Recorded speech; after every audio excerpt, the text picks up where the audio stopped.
So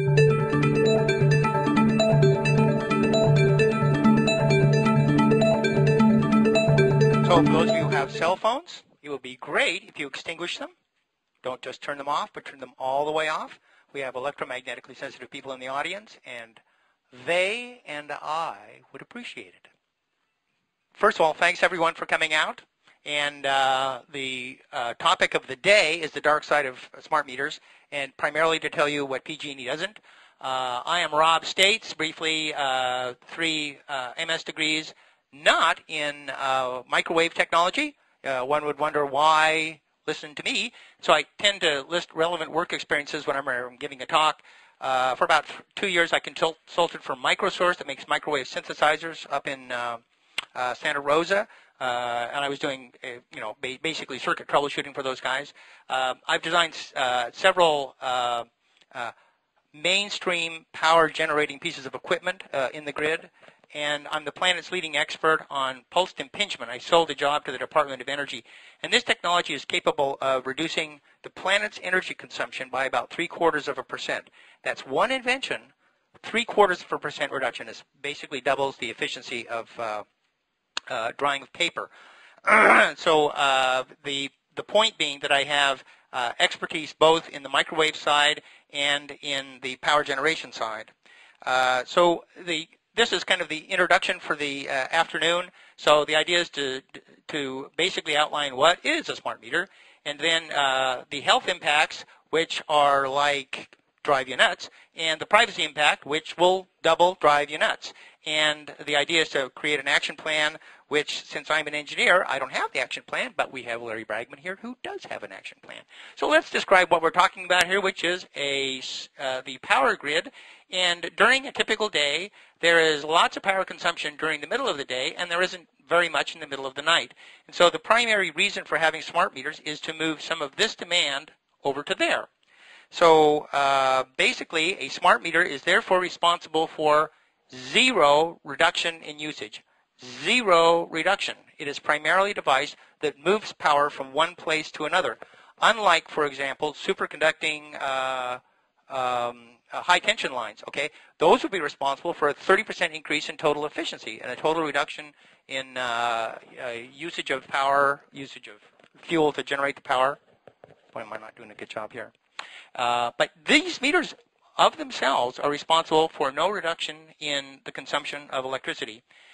The customer's behavior is responsible, and on a good day, PG&E cites the number 4 to 12%. Okay, so if you think of a typical $100 a month power bill, that's like $40 a year.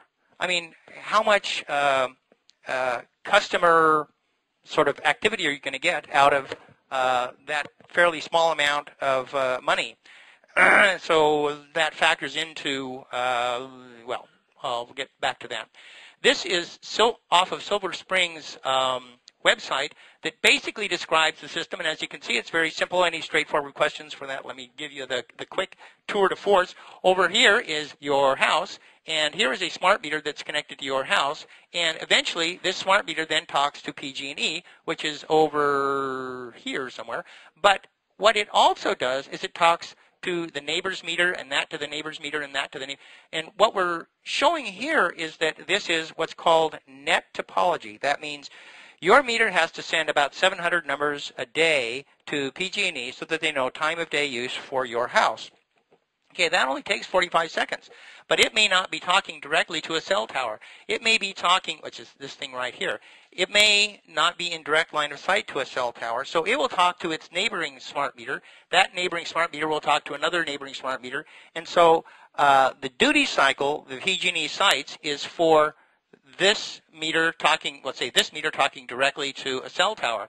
But what they are leaving out of the details are this meter may be collecting data from tens to dozens to hundreds of other meters. In fact, the duty cycle of this thing could be nearly continuous. So it is an unknown factor. Now, I'm in the civil engineering fire life safety business. where we are designing civil engineering structures for safety of individuals. And in those structures, we are overwhelmingly conservative. We make the most severe assumptions to preserve human life. In this system, that says the thing is on most of the time, and that violates some of the major tenets of how these systems have been sold by PG&E and how they have been approved by the FCC. So basically, this baby gives power to your system, to your house, and it sits there and thinks about the power and then sends its thoughts back. Let's say, and this smart meter also has a second channel of communication where it talks directly to what are called smart-enabled appliances inside of your house.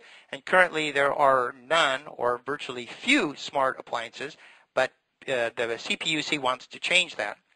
This is the radiation pattern from a typical smart meter. They have what is called a dipole antenna, and it radiates radially. So if the antenna is like this, it radiates out this way and doesn't radiate very much out this way.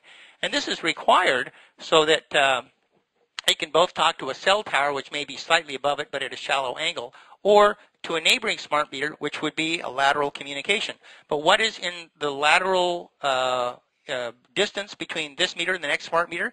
That's people, that's houses. That the majority of the radiation that comes off of this is not for communication. It's wasted radiation that goes to individuals and structures in the general vicinity.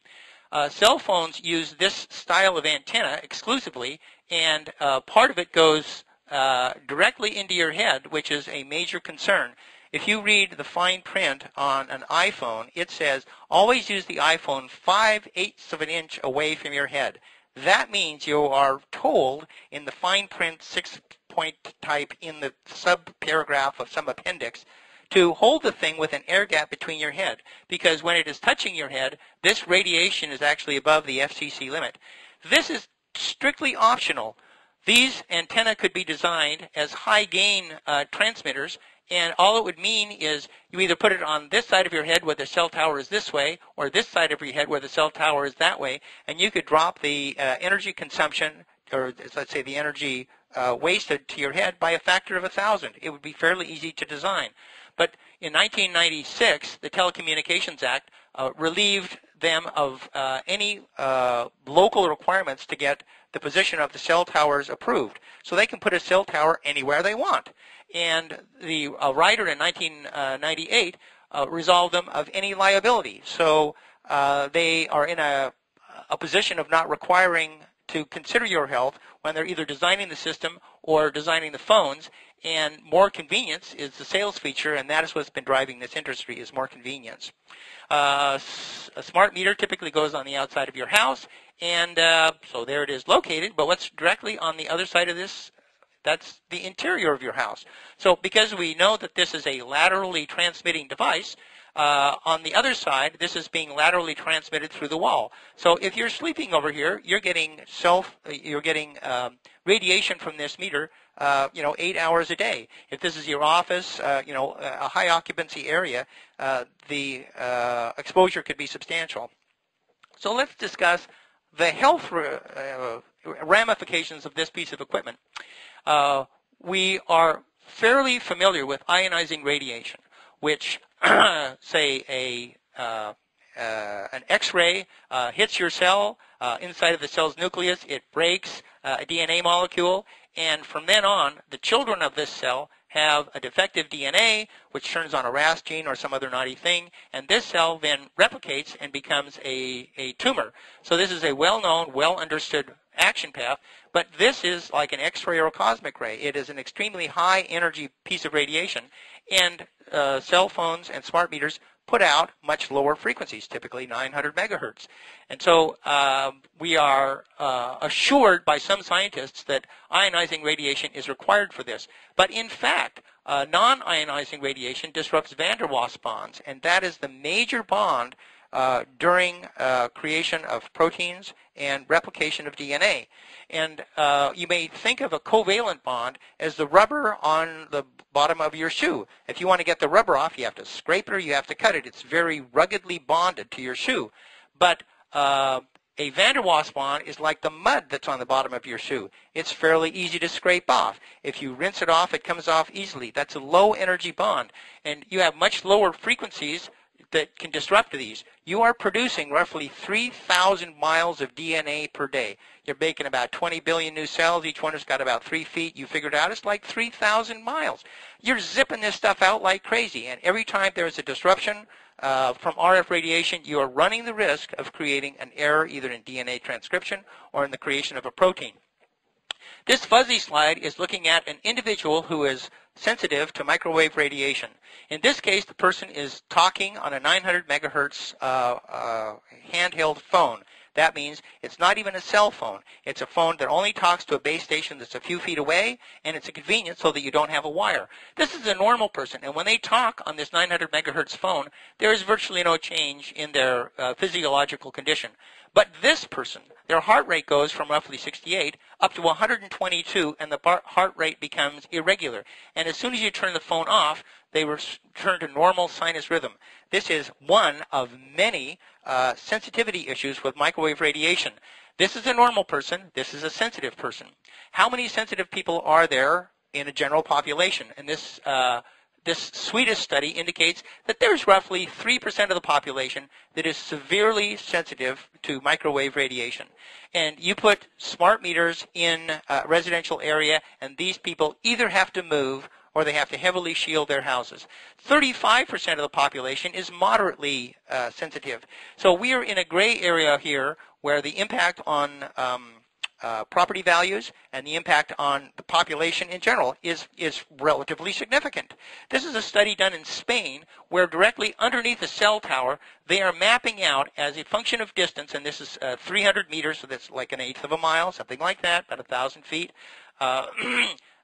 from close to that far away from a cell tower, the various psychological and physical symptoms that people experience. And right underneath the cell tower, we're looking at 80%, 70+% of the people experience fatigue, drowsiness, headaches, discomfort feelings, depression.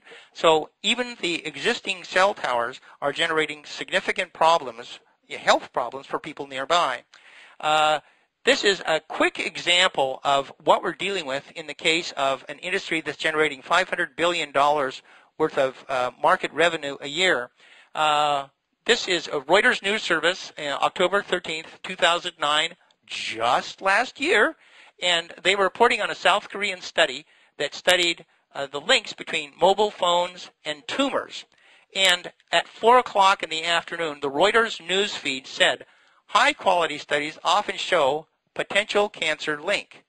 Underneath that, the second bullet said,